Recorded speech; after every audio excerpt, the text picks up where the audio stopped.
pagi semua. Hari ini saya Lamria Florida Hasugian akan mempresentasikan tentang pendanaan. Saya semester 3, mata pelajaran Manajemen Keuangan, dosen pembimbing Pak Purwanto. Di sini ada nama-nama kelompok. Yang pertama, Lamria Florida Hasugian, saya sendiri.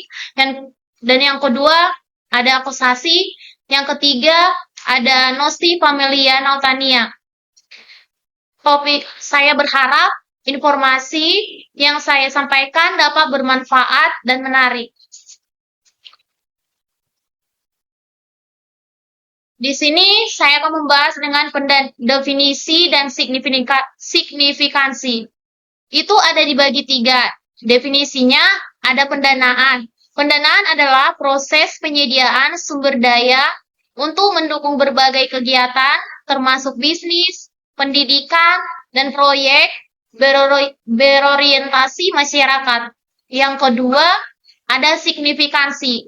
Itu memahami pendanaan penting untuk mengamankan keberlangsungan finansial serta meningkatkan potensi pertumbuhan dan inovasi dalam berbagai bidang.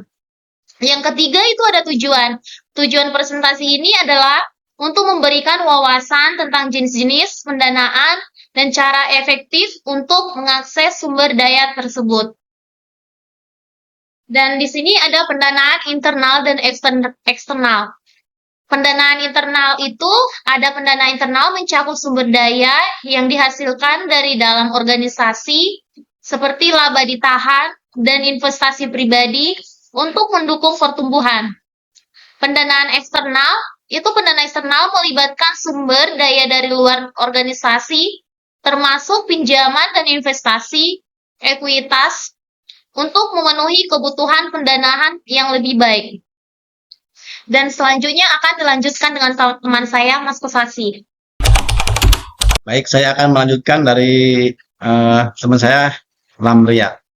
Di sini ada jenis pendanaan ya, utang versus ekuitas. Nah, di sini saya penjabarannya itu memahami perbedaan keduanya. Perbedaan utang melibatkan pinjaman yang harus dilunasi, sementara pendanaan ekuitas melibatkan investasi yang memberikan kepemilikan kepada investor dalam perusahaan. Nah, di sini juga ada jenis pendanaan, yaitu hibah, subsidi, crowdfunding. Nah, hibah di sini penjabarannya adalah dana yang diberikan tanpa kewajiban untuk mengembalikan, seringkali digunakan untuk proyek sosial atau penelitian dengan dampak positif.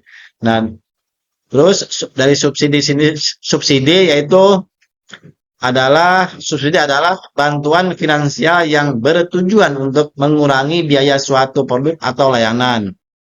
Sering diberikan oleh pemerintah atau lembaga.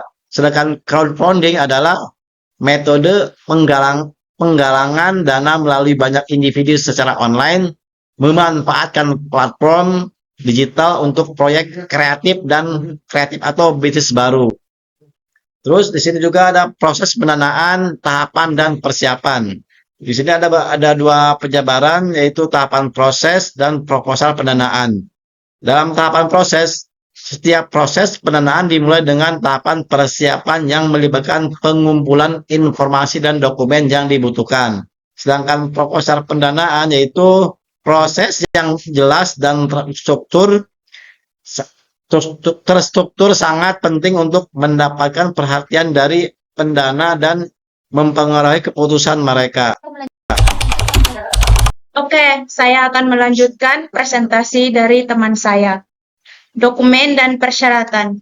Dokumen utama mempersiapkan proposal yang komparatif dan dokumen finansial yang jelas sangat penting untuk meningkatkan peluang pendanaan yang sukses. Yang kedua, kriteria evaluasi. Pendanaan umumnya menggunakan kriteria seperti kelayakan, dampak, dan berkelanjutan untuk menilai aplikasi pendanaan yang masuk. Yang ketiga, risiko dan mitigasi. Identifikasi dan analisis risiko serta pengembangan strategi mitigasi yang tepat sangat penting untuk minimalkan masalah dalam pendapatan pendanaan. Yang kedua, ada hukum dan etika dalam pendanaan. Pertimbangan penting. Memahami aspek hukum dan etika sangat penting untuk menghindari masalah dan memastikan transparansi dalam proses pendanaan yang efektif.